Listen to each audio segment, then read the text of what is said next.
In this video, I'll talk about how retail Forex markets work. One of the biggest misnomers out there is that retail traders in the Forex world are trading in what is known as the interbank market. The interbank market is a loose confederation of some of the world's largest banks, using that connection electronically to trade currencies back and forth to facilitate international business and, of course, speculate. Unfortunately, though, you need to be exceptionally large to be involved in this marketplace, so therefore most retail traders will never get big enough to actually trade in the true interbank market. On the quite contrary, they are quite often trading against either their brokers or what is known as a liquidity provider. So where does your trade go? Well, when you put on a trade in the marketplace and you press buy or sell, you are looking to get your order filled, and there are a lot of people that speculate out there, well, my order goes to Deutsche Bank or HSBC or some other large bank. This is almost never the case because, to begin with, your position size isn't going to be big enough for them to be bothered with. More often than not, you are trading against your broker or within the liquidity provider that was mentioned previously. So if the broker is what is known as a market maker, then that means the broker is offering you a price to trade and is on the other side of the position.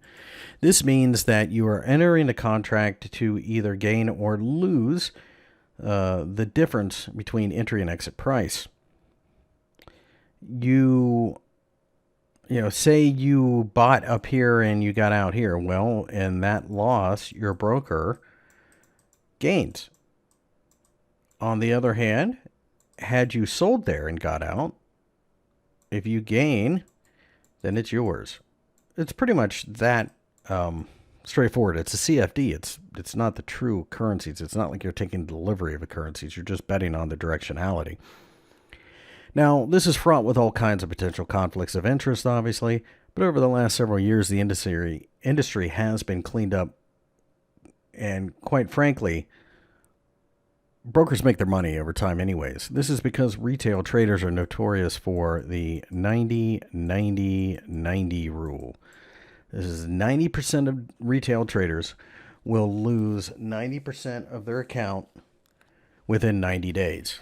And that is a statistically, I don't want to say proven, but observable phenomenon. Because of this, brokers don't need to cheat their clients. They know that most of their clients are going to give it away anyway. Yes, there'll be winners, but quite frankly, those winners are just the cost of doing business. The other possibility, though, is you are trading in a liquidity pool, and this is becoming a little bit more common. So a liquidity pool or a liquidity provider is just simply a group of traders that are all involved trading and in what would be thought of basically as a little miniature interbank market, because you'll have various brokers, broker A, B, C, D, E, and so on. And, you may be in a situation where you're trading at broker H and you take this position and you're being matched with an order from broker C. That settles, and whoever gains gets the money out. Whoever loses gets the money put into the liquidity pool. Works the same way as the interbank market. Pretty seamless. Luckily, you don't have to pay attention to any of this, at least most of the time, because it's done for you.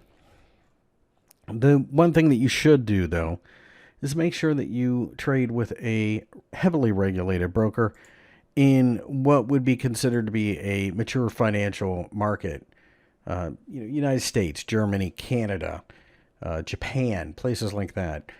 As long as you stick to these areas, in general, you're going to have a safe trading environment, regardless of whether or not it's a market maker or a liquidity pool.